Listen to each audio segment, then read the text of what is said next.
हरियापुर गांव में रघु नाम का एक किसान अपने खेत में पहुंचा ही था कि तभी उसकी नजर दूसरे खेत पर बैठे हुए बिरजू पर पड़ी। रघु तुरंत बिरजू के पास जाकर बोला, अरे बिरजू, क्या हो गया? तुम इतने उदास क्यों बैठे हो?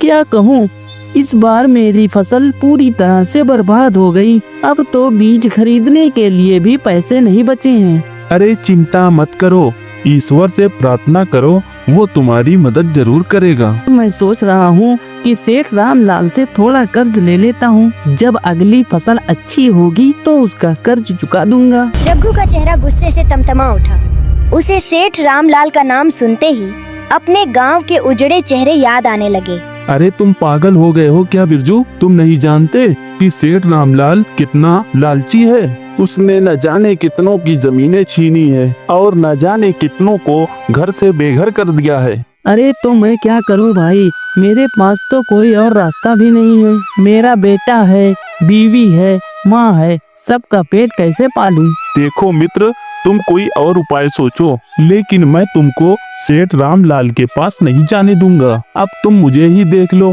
मेरी जमीन आधी बंजर है और जो बाकी है वो कुछ उगाती नहीं। फिर भी मैंने उस सेठ से कभी मदद मांगी क्या?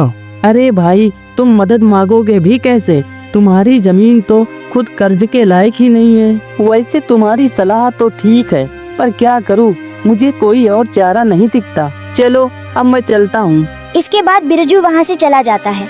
रघु उदास होकर अपने खेत में काम करने लग जाता है, लेकिन उसे बिरजू के कहे हुए बात का बहुत बुरा लगता है। वो अपने आधे सूखे खेत के बारे में सोच रहा था कि इधर बिरजू सेठ रामलाल की हवेली पहुँच जाता है। सेठ जी, मेरी फसल सूख गई है और मेरे पास बीज खरीदने के लिए भी पैसे नहीं हैं। मुझे थोड़ा सा कर्ज की जरूरत है। अरे बिरजू, तुम मेरे कर्ज देने का तरीका जानते हो ना? अगर तुमने ब्याज सही समय पर नहीं चुकाया तो वो इतना बढ़ जाएगा कि खुद मुझसे ही उसका हिसाब नहीं किया जाएगा। साफ साफ कहूँ तो तुम्हारा खेत मेरा हो जाएगा। हाँ ठीक है, मुझे मंजूर है सेठ जी। सेठ बिरजू को कुछ पैसे दे देता है और मुस्कुराते हुए सिर हिलाता है। बिरजू उम्मीद लिए वहाँ से चला गया, लेकिन जैसे ही वो गया, सेठ रामलाल की पत्नी मुस्कुराते हुए बोली, अगर किसी दिन तुम्हारा भांडा फूट गया तो क्या सोचा है? अरे कौन सा भांडा? आधे किसानों की फसल तो तुमने ही कीटनाशक डालकर बर्बाद कर दी, और जब किसान कर्ज लेने आता है तो तुम उन पर भारी ब्याज ला दिया करते हो और उनके खेत पर कब्जा कर लेते हो। अरे मेरा भांडा कभी नहीं फूटेगा, और अगर फूट भी गया तो मेरा कोई कुछ भी नहीं बिगाड़ सकता। और तुम ये बात अच्छे से जानती हो कि मैं ऐसा क्यों कह रहा हूँ। सेठ की आंखों में एक रहस्यमय चमक थी और उसकी पत्नी की आंखों में लालच की एक विकृत रोशनी। इधर रघु जब घर लौटा तो उसके मन में बिरजू को लेकर चिंता की लहरें थीं। उसके घर के आंगन में उसकी पत्नी कविता बैठी हुई थी।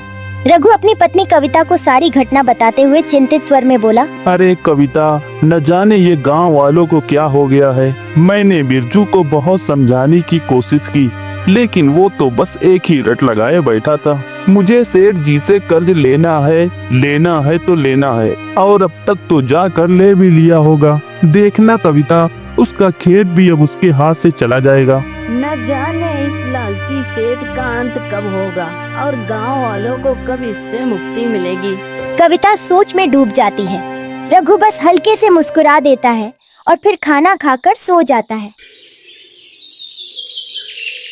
अगले दिन जब रघु की आंख खुली तो वह अपने घर में सेठ रामलाल और उसकी पत्नी को देखकर चौंक गया। अरे सेठ जी, आप इस गरीब के घर में? ये तो कोई चमत्कार ही लग रहा है। देखो रघु, मुझे तुमसे एक बहुत जरूरी काम है। सेठ जी, अब आप जैसे अमीरों को हम जैसे गरीबों से भला क्या ही काम हो सकता है। सुनो, तुम अच्छी तरह से जानते हो कि गांव की अब ज्यादातर जमीन अब मेरे नाम हो चुकी है। सिर्फ बिरजू की ही जमीन बची थी और उसने अब मुझसे कर्ज ले लिया है। हाँ, मैंने उसको समझाया था कि वो आपसे कर्ज ना ले, लेकिन उसने वही गलती दोहराई। हाँ, मुझे सब मालूम है। मैं ये भी जानता हूँ तुम गांव के सबसे चतुर आदमी हो। आप घुमा फिरा कर बात मत करिए सेठ जी, सीधा मुद्दे पर आइए। हाँ, तो मुद्दे की बात यही है कि अब सिर्फ तुम्हारी ही जमीन बची है जिसे अब तक हम नहीं ले पाए हैं, और हमें पता है कि तुम हमसे कर्ज कभी नहीं लोगे, इसलिए कब्जा भी नहीं कर पाएंगे। इसीलिए हम तुम्हारी जमीन साक्षात खरीदना चाहते हैं। रघु यह सुनकर अचंभित रह गया। आप बहुत अच्छे से जानते हैं सेठ जी, मेरा खेत आधा बंजर है, उसमें मैं कितना पसीना बहाकर फसल उगाता हूँ ये तो सिर्फ मैं ही जानता हूँ। अरे गांव के तो सारे किसान अचंभे में रहते हैं, भला मैं उस पे फसल कैसे उगा लेता हूँ। अब आप ये बताइए, उस जमीन का आप करेंगे क्या? कोई भी किसान उसमें हल नहीं चला पाएगा। अरे तुम्हें इस बात से कोई मतलब नहीं होना चाहिए कि मैं उसमें हल कैसे चलाऊंगा। मैं तुम्हें मुंह मांगी कीमत देने को तैयार हूँ। बोलो। मुंह मांगी कीमत, और वो भी एक बंजर जमीन की? आखिर ऐसा क्या है उस जमीन में? अरे भाई तुम आम खाओ, गुठलियाँ मत गिनो। इतना सुनकर रघु गहरी सोच में डूब जाता है।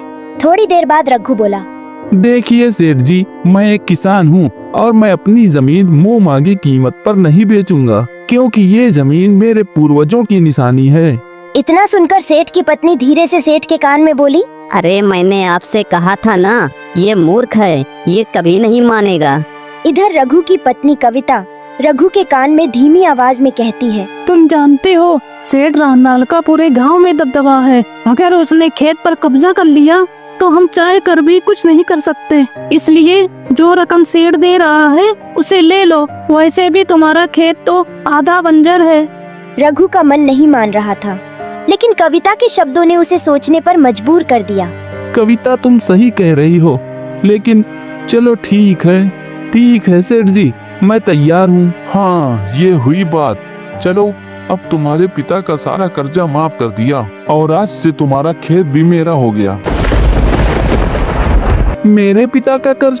ये क्या कह रहे हैं आप सेठ जी? देखो मैं समझाता हूँ। तुम्हारे पिता ने कई साल पहले मुझसे कर्ज लिया था और वो कर्ज चुकाए बिना ही मर गए, और अब हमें तुम्हारी जमीन की जरूरत है, इसलिए हम कर्ज को ब्याज सहित चुकता करते हैं। तो अब से तुम्हारा खेत हमारा हो गया, बस। सेठ रामलाल और उसकी पत्नी दोनों हंसते हुए वहाँ से चले गए। रघु अपनी पत्नी की ओर देखकर बोला, अरे ये तो सरासर लूट है, अन्याय है। मैं चुप नहीं रह सकता कविता, मैं मुखिया से इस मामले में बात करूंगा। कुछ देर बाद रघु मुखिया के पास चला जाता है और उसे सारी घटना बताते हुए कहता है, मुखिया जी, अब आप ही मेरी मदद कर सकते हैं। सेठ रामलाल ने मेरे खेत पर जबरदस्ती कब्जा कर लिया है। हाँ, अब भला मैं इसमें क्या कर सकता हूँ? रामलाल का दबदबा दिन ब दिन बढ़ता जा रहा है। अब ये गांव गरीब है, सब डरते हैं, तो करें क्या? तो फिर मुझे क्या करना चाहिए? अब आप कहाँ जा रहे हैं? अरे कुछ तो कहिए मुखिया जी, सुनिए। मुखिया रघु की बात का जवाब दिए बगैर वहाँ से चला गया। रघु की आंखों में निराशा थी। इसके बाद रघु आंखों में निराशा लिए हुए अपने घर चला जाता है। घर पर उसकी पत्नी कविता गहरी सोच में डूबते हुए रघु से बोली, एक बात मुझे आज तक समझ में नहीं आई, आखिर सेठ रामलाल ने तुम्हारा खेत क्यों लिया? वो खेत उसके काम का नहीं था और कोई भी किसान उस पे हल नहीं चला सकता। हाँ कविता, तुम्हारी बातों में सच्चाई है। कुछ तो ऐसा है जो हम देख नहीं पा रहे हैं। रघु का दिमाग तेजी से काम करने लगा। वो समझ गया कि कोई ना कोई तो रहस्य जरूर छुपा हुआ था। अगले दिन रघु अपने खेत की ओर जाता है, लेकिन सामने का दृश्य देखकर वो बुरी तरह से चौंक जाता है। उसने देखा कि सेठ रामलाल और उसकी पत्नी उसके खेत में खड़े थे। वो दोनों रघु के खेत को घूरे जा रहे थे। बड़ी ही विचित्र बात है, आखिर ये दोनों पति पत्नी मेरे खेत में कड़ी धूप में क्या कर रहे हैं? तभी सेठ रामलाल की नजर रघु पर पड़ती है और वो गुस्से से रघु को बोलता है, अरे तुम्हें लगता है अब तक समझ में नहीं आया? ये खेत अब हमारा है, चले जाओ यहाँ से और दोबारा यहाँ मत दिखाई देना। रघु चुपचाप वहाँ से चला जाता है और जंगल की ओर मुड़ जाता है। इसके बाद वो जंगल में एक घने वृक्ष के नीचे बैठकर गहरी सोच में डूब जाता है। तभी उसके कानों में एक साधु की आवाज सुनाई दी, तुम्हें पता नहीं है क्या, जंगल में साधारण मनुष्यों का आना मना है। क्षमा कीजिए साधु महाराज, लगता है मैं गलती से यहाँ आ गया। तुम तो बहुत चिंतित दिखाई दे रहे हो। सुनो, मनुष्य चिंता में ही वहाँ पहुँच जाता है जहाँ पर वो कभी पहुँचने की सोच भी नहीं सकता। रघु साधु को सारी घटना बताने लगता है। और इस तरह से साधु महाराज, मेरी जमीन पर सेठ रामलाल ने कब्जा कर लिया। गांव में मेरी मदद करने वाला कोई नहीं है। भगवान उसकी मदद करता है जो स्वयं अपनी मदद करना चाहता है। मेरी बात गौर से सुनो, सेठ रामलाल पर नजर रखो, तुम जल्द ही एक सच तक पहुंच जाओगे। मैं आपकी बात नहीं समझा साधु महाराज। सब समझ जाओगे बच्चा, बस सेठ रामलाल पर नजर रखो, वो बड़ा ही रहस्यमयी व्यक्ति है। तुम्हारी सारी मुसीबतें दूर हो जाएंगी। इतना कहकर साधु वहाँ से चले जाते हैं। रघु अपने मन में कई सवाल लिए हुए अपने घर चला जाता है और सारी घटना अपनी पत्नी को बताता है। एक बात मुझे आज तक समझ में नहीं आई, आखिर सेठ रामलाल ने तुम्हारा खेत क्यों लिया? वो खेत उसके काम का नहीं था और कोई भी किसान उस पे हल नहीं चला सकता। हाँ, तुम बिल्कुल सही कह रही हो कविता। मैं आज रात से ही सेठ रामलाल पर नजर रखूंगा। रात के सन्नाटे में रघु अकेला हवेली की ओर बढ़ता जा रहा था। उसके मन में सवालों की आंधी थी। कुछ तो ऐसा था जो दिख नहीं रहा था, लेकिन घट रहा था। जैसे ही वह हवेली के पास पहुंचा, उसकी नजर मुख्य द्वार पर पड़ी। वहां सेठ रामलाल अपनी पत्नी के साथ लालटेन लिए निकलते हुए दिखाई देता है। वो दोनों धीमी आवाज में बातें करते हुए बाहर जा रहे थे। गांव वाले सब सो चुके हैं, अब हमें रघु के खेत की तरफ जाना चाहिए। धीरे धीरे चलो। सही कहा, जब हम दोनों खेत पर खड़े थे तो वहाँ रघु आ गया था। अच्छा किया तुमने उसे भगा दिया। रघु ने सांस रोक ली और दबे पांव उनकी बातें सुनता रहा। तभी अचानक उसका ध्यान एक विचित्र बात की ओर गया। हवेली का मुख्य द्वार हमेशा एक चौकीदार की निगरानी में रहता था, लेकिन आज वहाँ कोई नहीं था, न कोई सेवक न कोई आहट। हवेली भीतर से पूरी तरह सुनी लग रही थी और सेठ इतनी जल्दी में था कि हवेली का दरवाजा बंद करना तक भूल गया। इतनी बड़ी हवेली और अंदर इतना सन्नाटा, ये तो कोई संयोग नहीं हो सकता। रघु दबे पांव हवेली के भीतर घुस जाता है। हर कदम पर फर्श की लकड़ी कराह रही थी, जैसे हवेली खुद उसकी मौजूदगी दर्ज कर रही हो।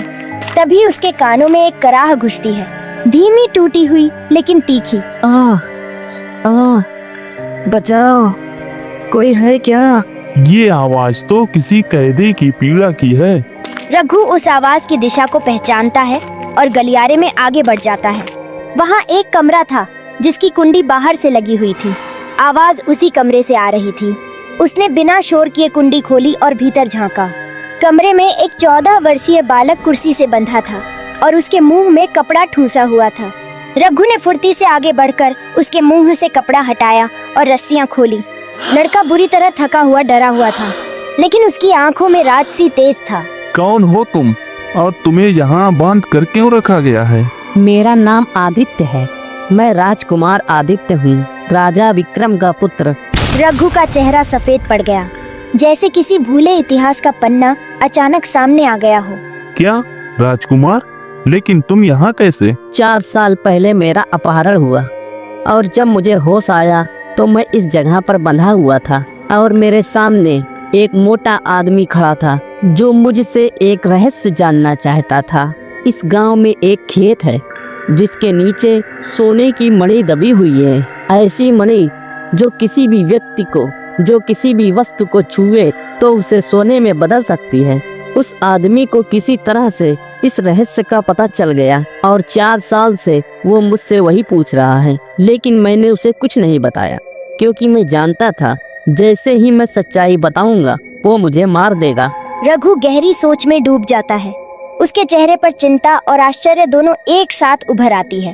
अच्छा, तो सेठ रामलाल ने इसीलिए जबरन कल मेरे खेत पर कब्जा कर लिया, और वो भी वो खेत जो पूरी तरह से बंजर है। हाँ, परसों ही उसने मुझे बहुत मारा था। मैं दर्द से कराह रहा था। हाँ, तब मैंने उसे सिर्फ इतना बताया कि मणि उस खेत में दबी हुई है जो आधा बंजर है और आधा हरा भरा। मैंने पूरी सच्चाई नहीं बताई क्योंकि मेरी एक ही उम्मीद थी, शायद मुझे कोई ढूंढ ले। रघु की आंखें फैल गईं। अब सब कुछ स्पष्ट हो चुका था। इसीलिए उसने मेरे खेत को चुना। लेकिन वो खेत इतना बड़ा है, सेठ रामलाल को भला कैसे पता चलेगा कि वो मणि कहाँ है? मैं जानता हूँ कि मणि कहाँ है, लेकिन मैं तुम्हें नहीं बताऊंगा। क्यों? क्या भरोसा कि तुम भी सेठ की तरह निकलो और मणि के लिए मुझे धोखा दे दो। क्या पता कि तुम सेठ के ही आदमी हो। कुछ क्षणों तक चुप्पी रहती है।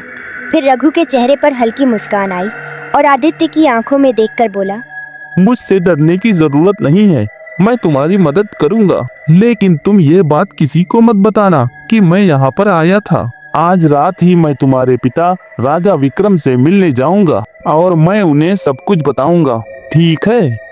आदित्य ने पहली बार हल्का सा सिर हिलाया। रघु ने फिर से उसे उसी स्थिति में बांधा ताकि किसी को शक न हो। फिर कुंडी लगाकर बाहर निकल गया। हवेली अभी वैसी ही शांत थी, लेकिन रघु जान चुका था कि यह सन्नाटा असली नहीं था, यह किसी बड़े षड्यंत्र की नींव थी। इसके बाद रघु सीधे राजमहल चला जाता है। वहाँ द्वार पर खड़ा एक सैनिक उसका रास्ता रोककर खड़ा हो जाता है। अरे रुको, कहाँ जा रहे हो?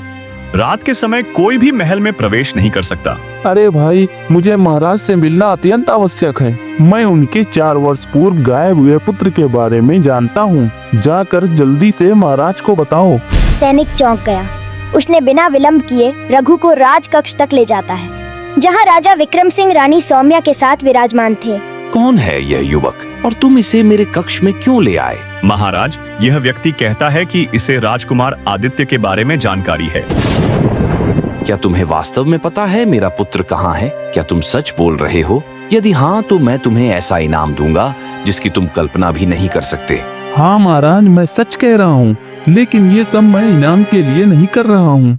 एक पुत्र वर्षों से अपने माता पिता के प्रेम से वंचित रहा है और एक कैदी के रूप में बंद है। मैं तो केवल ये इंसानियत के लिए कर रहा हूँ।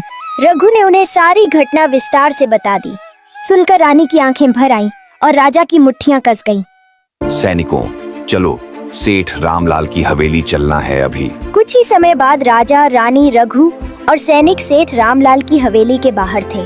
सेठ अपनी पत्नी के साथ रघु के खेत से लौट रहा था। जब उसने राजा को अपने द्वार पर देखा तो उसके पैरों तले जमीन खिसक गई। सेठ, इतनी रात गए कहाँ से लौट रहे हो? इतना बोलकर राजा विक्रम एक सैनिक से बोला, सुनो, हीरा के साथ भीतर जाओ और राजकुमार को बाहर लेकर आओ। कुछ ही पलों में रघु राजकुमार आदित्य के साथ बाहर आ गया। पिताजी। राजकुमार दौड़कर अपने पिता से लिपट गया और रोते हुए सारी व्यथा सुना दी। राजा का क्रोध अब चरम पर था। सेठ रामलाल, तुमने मेरे पुत्र का अपहरण किया। अब तुम्हारी सजा होगी मृत्यु। मैं तुम्हें अभी समाप्त कर दूंगा। रुकिए महाराज, क्षमा कीजिएगा, लेकिन अभी भी एक प्रश्न का उत्तर बाकी है। राजकुमार ने मुझे बताया कि वो एक ऐसे रहस्य को जानता था जिसे केवल आप, रानी और मंत्री ही जानते थे, और मंत्री तो मर चुका है। तो ये रहस्य सेठ रामलाल को कैसे पता चला? राजा स्तब्ध रह गए। उत्तर दो, तुम्हें कैसे पता चला? सेठ रोते हुए बोला, महाराज, मुझे क्षमा कर दीजिए। मंत्री सूर्यदेव सिंह मेरा मित्र था और उसी ने ही बताया था कि राजकुमार एक सोने की मणि का रहस्य जानता है, और उसने एक योजना बनाई कि मैं राजकुमार का अपहरण कर लूंगा, और वो स्वयं तलवार का झूठा वार करके नदी में कूद गया। उसे तैरना आता था। उसके बाद सभी ने मान लिया कि वो मर गया, जबकि हम दोनों उस मणि को प्राप्त करके सबसे शक्तिशाली आदमी बन जाएंगे। यही योजना थी महाराज। क्या तुम जानते हो कि सूर्य सिंह अब कहाँ है? वो मेरी हवेली के गुप्त कक्ष में रहता है। बहुत गहरी नींद में सोता है। अभी भी सो रहा होगा। सैनिकों, जाओ, उसे भी पकड़कर बाहर ले आओ। कुछ ही देर में सूर्य सिंह को खींचते हुए लाया गया। मंत्री सूर्य सिंह, तुमने हमारे साथ विश्वासघात किया, धोखा दिया। तुमने राज्य और राजा दोनों से विश्वासघात किया। तुम्हारी सजा तो निश्चित है। राजा ने सूर्य सिंह, सेठ और उसकी पत्नी को बंदी बनाकर कारागार भेज दिया। इसके बाद राजकुमार आदित्य से सोने के मणि का पता पूछा और हीरा के साथ वहां पहुंच गए। लो, अब यह मणि तुम्हारी है। तुमने मेरे पुत्र की जान बचाई। यह मणि तुम्हारे ईमानदारी और साहस के सामने कुछ भी नहीं है। मुझे पूरा विश्वास है तुम इसका उपयोग न सिर्फ अपने गरीबी दूर करने के लिए करोगे, बल्कि लोगों की सहायता के लिए भी करोगे। सही कहा ना मैंने? अवश्य महाराज, लेकिन मुझे धन नहीं, संतोष चाहिए था, जो कि मुझे आज मिल गया।